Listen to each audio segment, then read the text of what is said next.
G'day guys, welcome back to CakesByChoppA. Just want to take this time to thank everybody for watching, commenting, favoriting and sharing this channel. It's really appreciated. Today is the Batmobile. The idea came from Drew, a buddy of mine from Really a Random. These guys are so funny. We don't know each other in real life, it's just from the tubes. They make great videos, so pop on over and check out Really Random. Okay. This is a sponge roll that I just got from the supermarket, as I do with everything else I use. You've taken it, put it in the middle of the board, and I cut a curved edge to the front. This is the front part of the bullet, I guess you'd call it, of Batman's car. Now you got to get two double sponges, put them at the sides, making sure, because this is a bit long so I had to cut extra bits. You got to make it sure it's the exact same length as the sponge roll. And then the last two pieces should fit across perfectly. I've never made this cake before, so it was a little bit of trial and error. Bit of a challenge, and it's pretty tricky with the carving, so just be careful with the knife, watch your fingers, please do not cut yourself. This cake is very tricky and very intricate, shall we say. Okay, I've just shaped the front of the car, you can see here, and then put in some concave indents, and then what I call the hourglass cut, just two chunks out of the side to make it look like a bit of an hourglass. It just gives the body of Batman's car a lot more shape, and it looks like the old car from number one, the movie Batman number one. I don't even know what to call it, I think it's just called Batman. And be sure to cut out the little pieces at the back, otherwise you're going to have a very square looking cake at the back.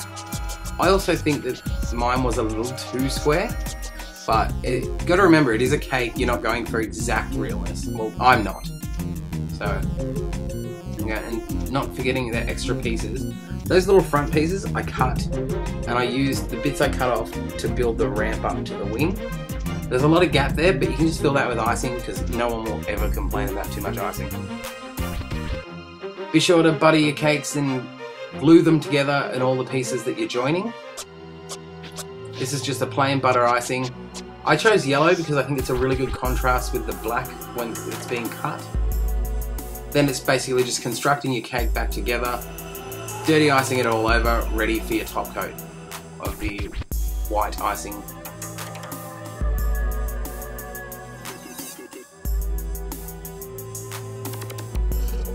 I've just recently picked up this spatula.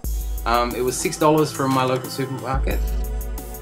It made things so much easier. If you can get that tool, it's great. I don't usually use them, as you've seen, but I'm so happy I've got one. Now we just take the white icing, rolling it out. I kept the cake next to it because I often have a problem with not rolling the icing out enough, and I have little gaps in the corners that I have to try and hide. So if it's possible for you, keep it next to the cake, and that way you'll get a good idea of what size you need it rolled out. Don't spend too much time pushing this down because the icing will do it itself. The weight will just drag it down and shape to the mold. But you're also going to use tools to indent, so I didn't worry about pushing it and playing with it too much. Just smooth over the white icing just so it looks a little bit neater and a lot better.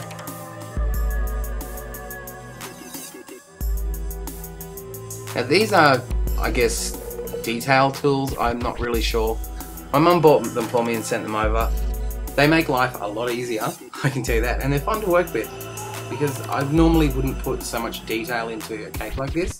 I would strongly recommend getting some of these tools because it makes the decorating process a lot more fun, because it opens up a lot more things for you to do.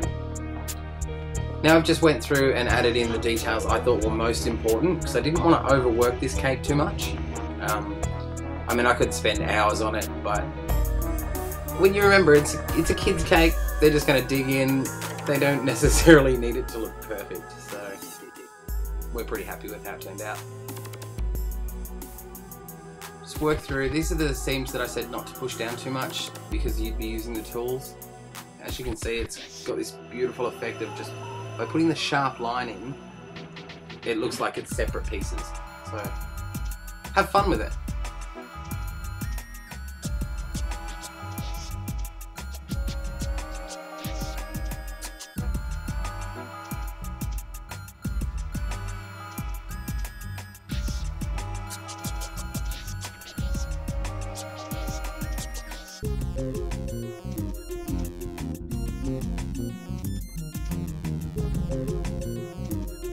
This is where I'd like to thank our friends who have come over and liked the Facebook page.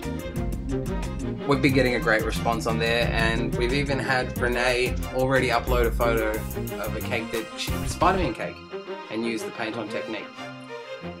I just thank you, Renee, thank you so much for that you're the first one to send in something, and I look forward to you guys sending in a lot more.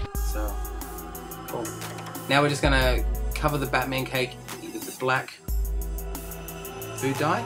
I use the liquid for this because it just goes on a lot nicer and it dries quicker than the gel does, so you can see where you need to do another coat, and you just keep working at it until you get it to the desired black, and it gives it a nice shine too, I feel.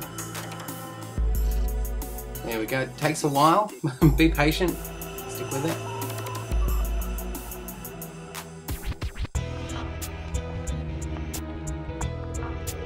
I mean, if you had some silver dust or some silver cake icing, whatever you'd like, you could put it over the windscreen.